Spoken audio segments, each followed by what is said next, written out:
Thank you very much. I think, as a matter of protocol, I would like to place on record my appreciation of your kind gesture to get me involved in this great occasion to address a gathering as august as yours. And thank you very much. As you can see, my presentation, Church Mosque Joint Project, is synergy for coping social vices in Nigeria. Of course, the presentation is informed or is born out of my experience, the experience I've gathered over a period of more than 3 decades from classroom teaching, because I teach Islamic education and interreligious dialogue in the university since 1980 to date. And secondly, the experience I've gathered from interreligious dialogue. By the way, Nigeria at a glance. Okay? That's the population, that's the capital, that is land, our land, that is our currency, Naira. Okay? That is some information about the country we want to talk about. Then, the situation that I've been teaching in the classroom and I've been participating in interreligious dialogue in Nigeria and abroad since 1973.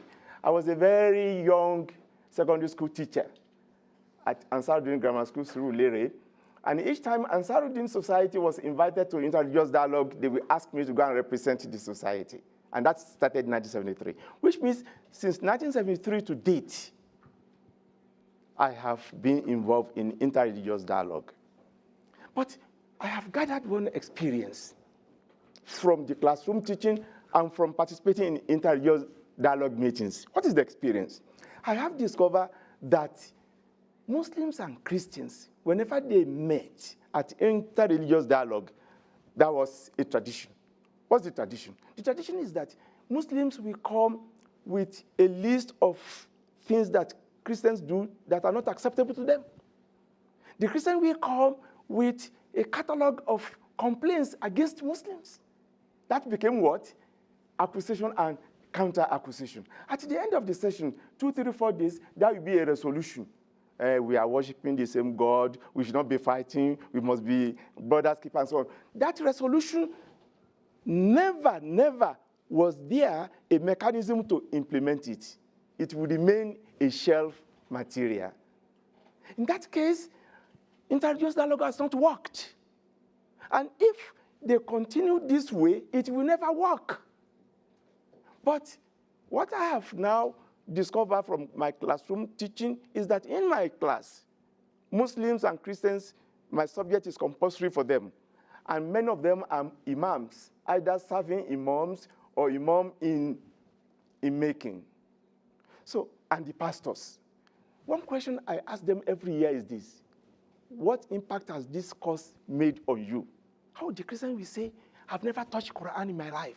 I'm reading it for the first time. I never knew that Muslims are pleasant. I never knew they are friends. So the attitude changed. The Muslims will express the same sentiment.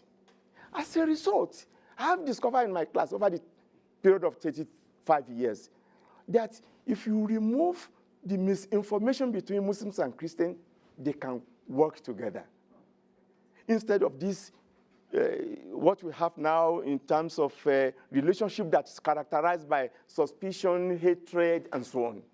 If you let them understand each other, certainly they can work together. So I now thought that, okay, what we are going to do is to change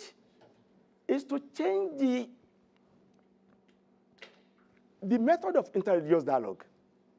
Let us change it from coming every year, every time, to come and accuse each other, accusation and counter-accusation. We change it to what? We change it to what I called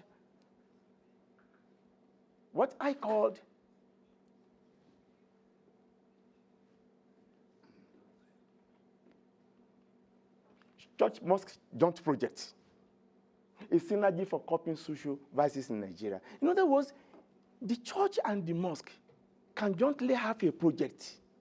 Instead of coming to interreligious dialogue meeting and accuse each other, you now stop accusing each other.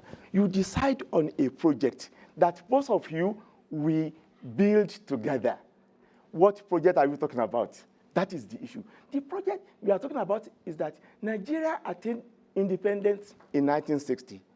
To date, Nigeria remains undeveloped. Why? Because of only one problem. What's the problem? Corruption. That's what they call it. All the money we needed to build the country are taken out of the country by the political leaders. What is corruption? Corruption is a fraud. Corruption is an evil. Corruption is a bad habit. Corruption is a function of the heart.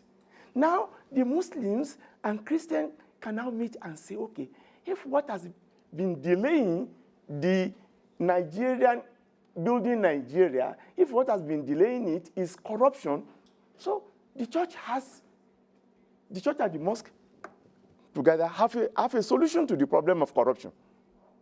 What is the solution they have? The solution they have is that both of them can come together to say that if corruption is a function of the heart, then we can use religion to cure that ill. When we come to interreligious dialogue, what we are going to discuss is how do we use religion to cure the ill of corruption so that people will have now time and resources to build the nation. Okay. Then I came to the conclusion that conducting these activities presuppose making the environment ready and conducive, because such activities cannot take place on the mountains, trees, and in the rivers. What activities I'm talking about?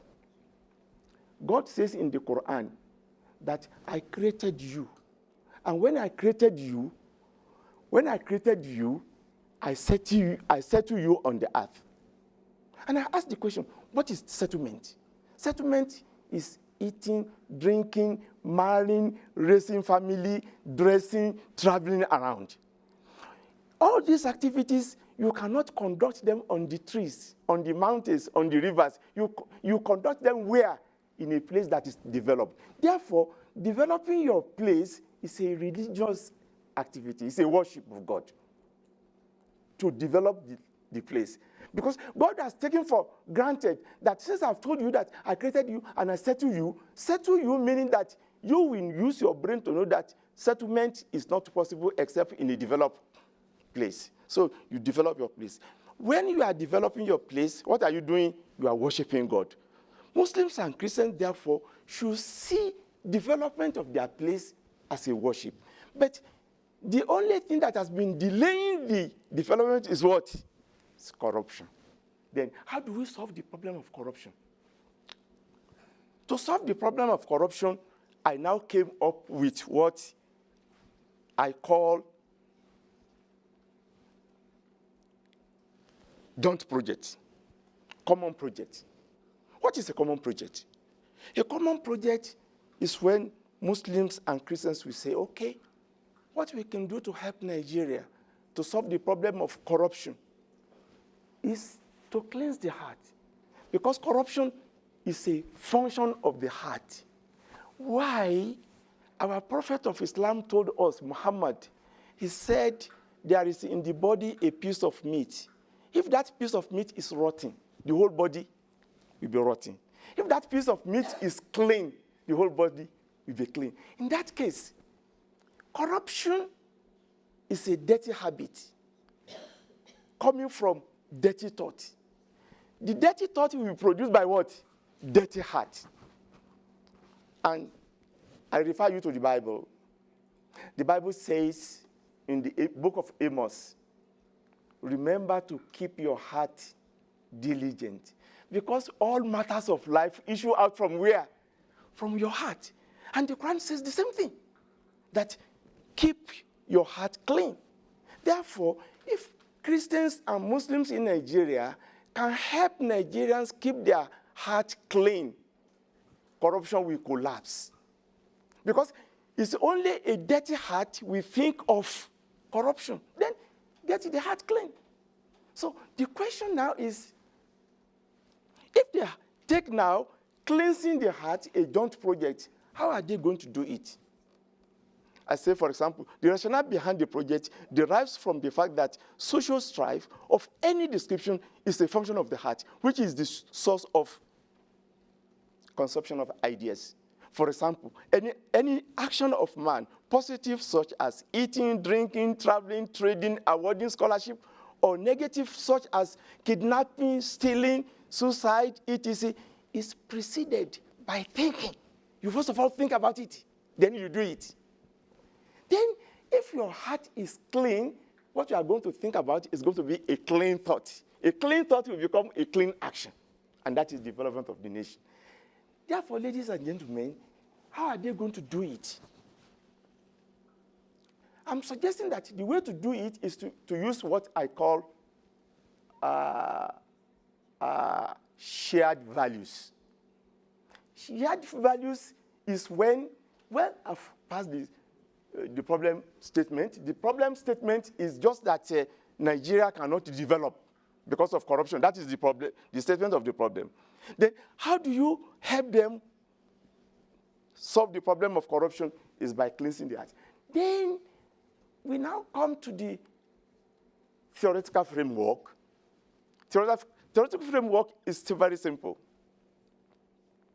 If there is something in place and it cannot coexist with something else, it means that if A is present, you don't expect B, because A and B cannot work together. In the same thing, if your heart is clean, okay, clean heart and corruption cannot coexist. That is the theoretical framework that I'm using in this study. In that case, we have to clean the heart. To clean the heart, what are you going to use? We are going to use what? Shared values. What is shared values? This is the core of my presentation, ladies and gentlemen. In the Bible, in the Quran, we have what we call common teachings and tenets between Muslims and Christians. I'll give you an example. I told my students in the class that, look, the Christians and Muslims have no choice but to work together using the Quran and the Bible to get information. I give them an example of Mary. When Mary was pregnant, he went to the wilderness. When she got to the wilderness, the pain of child delivery gripped her. She cried, "Oh my Lord, how I wish I died before now, and I did not witness this ordeal." A voice came to her, "Don't cry. The tree where you are seated, shake the tree. A date will drop. Pick the date and eat, and that will give you easy delivery." She complied. She shook the tree. The date dropped. She picked and ate, and she delivered the baby. She carried the baby home, and people asked her, "Mary, how did you come with the baby? You are not married." She pointed to the baby. They said, "How can we talk to a day old? You are the one to talk." She pointed. Then the baby talked and said, "I am so, so, and so." In that case, 3 lessons. The first lesson was that God did not teach Mary to read something, but God taught her to do what? To perform exercise. Any lady in the world before delivery will be asking the hospital to perform some exercise. The second thing, Mary was asked to eat a date. Eating the date is what? Medication. Number 3, Jesus talked as a day old. That was the first miracle he performed, not turning water to wine, according to the belief of some people. In that case, that kind of information that Muslims and Christians will get from the Holy Book that you cannot get elsewhere, you need those information to cleanse the heart. Now, coming to the shared values, the first of all commandment is, "Hear, O Israel, the Lord our God is one Lord, there is one God, and there is none other but him." That is in the Bible. What does the Quran say? Say he is Allah, one, and so on. So when we look at all the shared values, ladies and gentlemen, it means that Bible and the Quran are saying the same thing. If they are saying the same thing, then those things they are saying, Muslims and Christians can use them as an instrument of what? Cleansing the heart. Particularly, let me go back to this one. Look at the heart cleansing. Keep thy heart diligent. And the Quran says the same thing. And we are saying that, okay, to keep the heart clean is the way to solve the problem of corruption, which has been delaying the nation building. Then, how do you implement it? This is the way to implement the project. The Muslims and Christians will have to go to the Bible. The shared values I listed here, they are not conclusive. It's just a tip of the iceberg. Let them do more research about shared values, common teachings. Let them do a research about different types of corruption that we have. Let them now decide to say, okay, how are we going to use the common project to solve the problem of corruption? The way to do it is very simple. You now make the teaching of religion compulsory, especially the aspect of it that has to do with cleansing the heart. Cleansing the heart is an activity. It's not a matter of theory.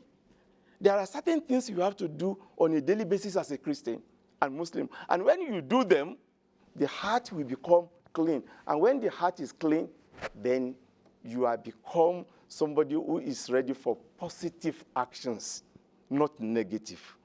Corruption is negative, fraud is negative, murder is negative. So that is the project implementation. Meanwhile, the attainment of the set objectives is necessarily anchored on the determination of the Muslims and Christians. In other words, is this project, is it effective? Does it have efficacy? Can it work? Well, if Muslims and Christians believe that it can work, it will work. It will work. It's a matter of determination. They have to abandon the old system of acquisition and counter-acquisition and be ready to give this project a chance. When they are ready to give it a chance and decide on how to implement it, it will work. Why do I say it will work? I told you earlier on that I teach this course every year.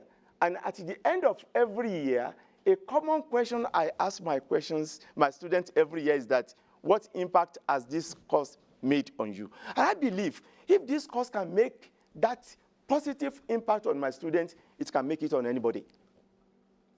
That is one. Secondly, if this project can work in Nigeria to kill corruption and get Nigerians ready to build a nation, it can work globally. The problem that is facing Nigeria is corruption. The problem that is facing the whole world is what? Terrorism. In that case, they can use it at global level.